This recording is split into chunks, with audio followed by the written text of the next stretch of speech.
Welcome to Junior Journalist TV. Today we are going to interview Mr. Isaac Williams. Mr.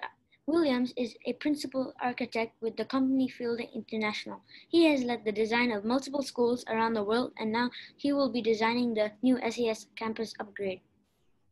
Today I am going to ask him some questions about the design. What was the most creative design that you have done so far? Well, thank you, Ayaan, for interviewing me. It's really a pleasure to talk about the work that we're doing with SAS, and I'm looking forward to all of your questions. Your first one is a tough one. I've been really fortunate to, as you said, get a chance to work around the world, and each school is interesting in its own way. I would have to say that SAS is the most interesting one I've worked on so far because it's, number one, it's such a big school. But number two, it's so close to the rainforest. As you know, there's even a little bit of rainforest here on the campus. So it's unusual to have such a big school so close to nature. Okay. What made you interested in designing buildings? That's a good question. Well, I've only ever worked in architecture. And so I've always, even when I was really young, always been interested in architecture. I think some of my earliest memories of why I wanted to be involved in architecture is because being in a space, it just changes the way you feel. So I remember being in New York City and going to Grand Central Station, and my heart would just stop with how big that space is. And I remember thinking, wow, it's amazing how spaces can change how you feel. Uh, um, what did you study to become an architect? So there, to become an architect, you need to get what's called a professional degree in architecture. So you start in college, usually a 4-year college, sometimes a 5-year college. And then most often you go to graduate school for either another 2 or 3 years. So I studied for 6 years total in the United States. Why is SAS going to upgrade the facility? That's a very good question. There's really a few reasons. The first reason is as some of the older buildings, for example, the elementary school is the oldest building on campus, as they approach 30 years old, it takes a lot of money to keep them operating and to maintain them. And new buildings are less expensive to operate and provide a greater value in terms of how much it would cost just to make the elementary school workable at this point. But the other reasons are there's lots of new features and spaces and opportunities that upgrading the campus brings. So whether that's more play space, for example, at the elementary school, more than double the amount of current play space, or adding new swimming pools and gymnasiums, or even just changing the way that the classrooms work to have more daylight, to be more comfortable. Those are all things we can do much more easily with new buildings. But part of the campus upgrade is also renovating some of the existing buildings. About 40% of the campus will be renovated. So parts of the high school, I don't know if you've been to the Performing Arts Center, but a lot of the Performing Arts Center, all of those buildings will stay, but be renovated so that they can provide better resources for students to learn in. When is SAS going to get upgraded? So there's a very large team that I'm a part of, and we're all working on the design right now. That team includes professional folks here in Singapore and also the United States, but also many, many teachers and school leaders are all part of the design team. So we're working on it now. We hope that some of the construction might start even this summer. And so it's a very big project and we'll go over 3 phases, but we're hopeful that phase 1 would start even this summer. What are the steps of building a new building and upgrading the school? That's a great question, Ayaan. So the first is figuring out what your needs are. And so that's the part where we talk to teachers, we've talked to students, we've talked to parents, and we build that into a really long list of spaces and features that need to be in the school. And then we use that list to start the design process. So then we design many different options, many different ways to meet those needs. And then we start thinking about, based on the design that is the best, how to build it. And so that's the phase we're in right now. We're working with lots of engineers and specialists on how exactly to build the design. And then the last piece is you start building it. In the new building, what facility is going to be built? Okay, so there's a few new buildings, but I'm thinking you probably mean in the new elementary school. So the new elementary school will have classroom spaces. In fact, more classroom space than is in the existing elementary school. So there'll be a little bit more space for each student. It'll have a covered swimming pool, both a learn to swim pool and a lap pool, which we're really excited about. It'll have play space on the roof underneath PV panels. Those are solar panels. So even on those rainy days, you can play on the roof.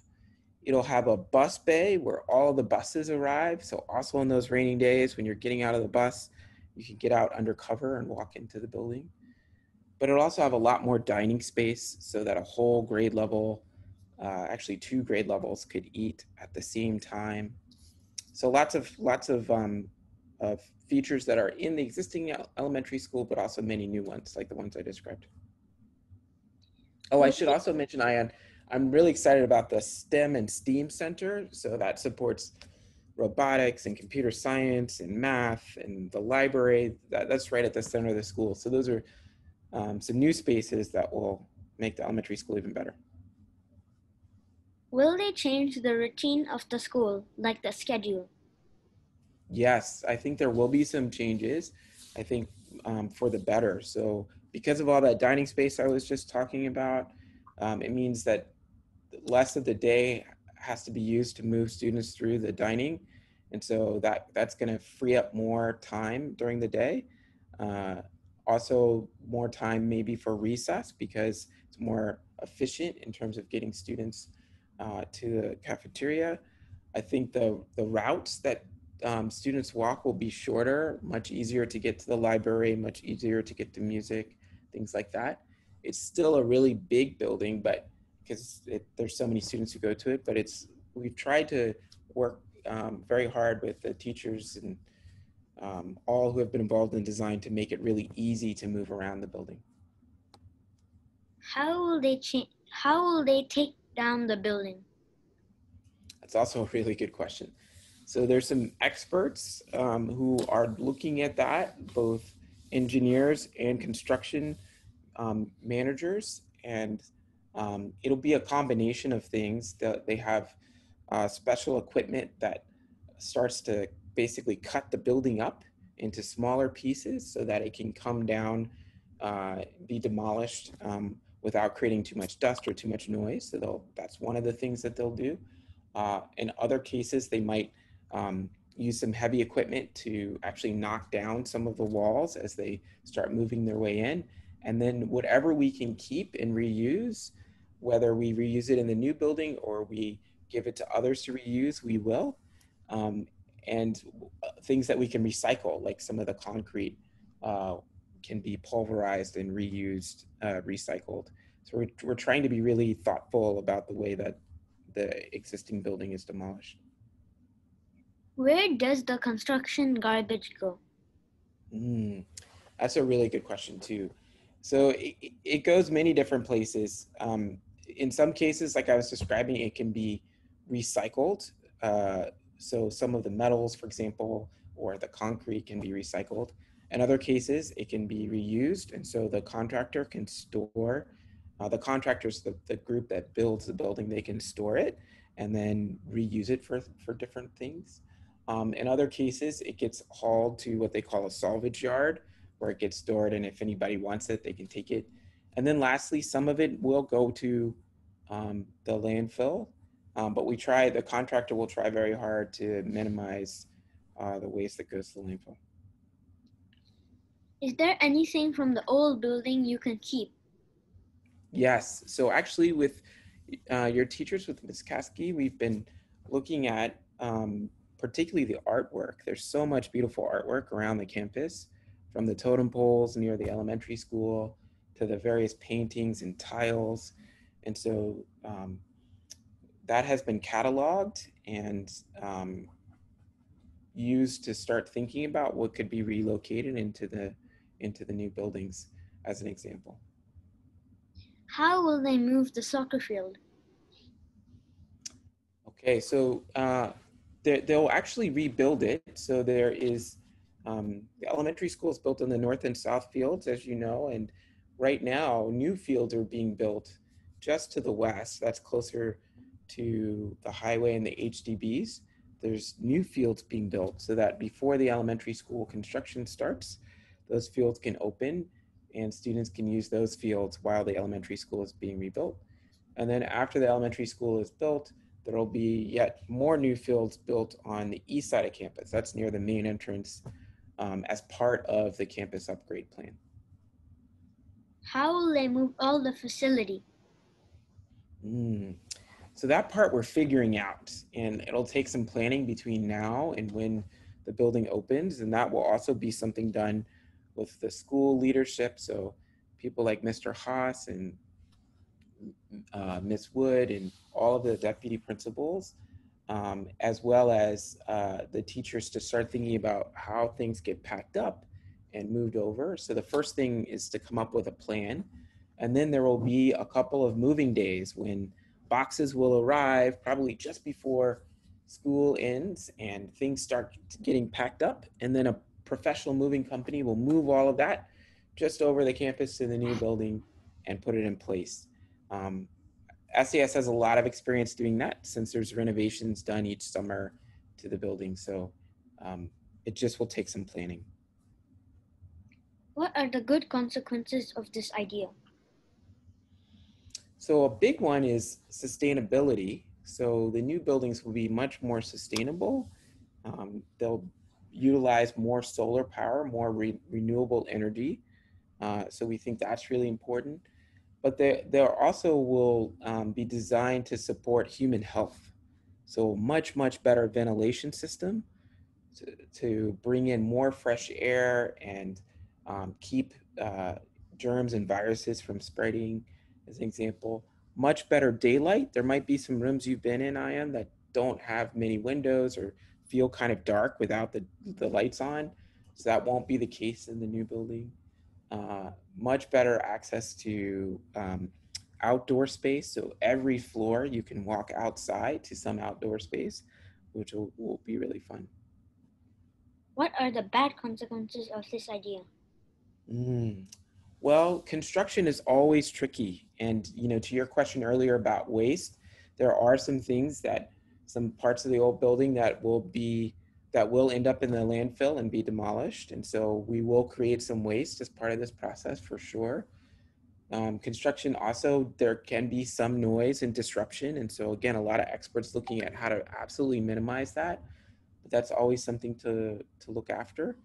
And then construction takes a lot of time and takes a lot of resources, a lot of money, a lot of energy, and so it's not necessarily bad, but you have to count the cost of that and make sure that it's worth it. And so that's what a lot of the planning has been about. How long will this upgrade take? That's also a really good question. We think in terms of construction time, from the start of construction until the very last building in phase 3 opens, somewhere around 5 to 6 years.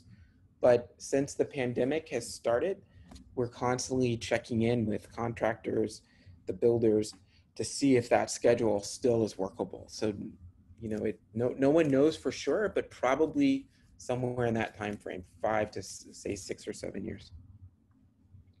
Did you build a new building so that there's a nice view? Why? Yes, that's that. Thanks for that question. The views will be fantastic. So, for example, from the library, which is right at the center of the building, you'll be able to look out over the swimming pool that's at the high school and see the rainforest all the way on the other end of campus.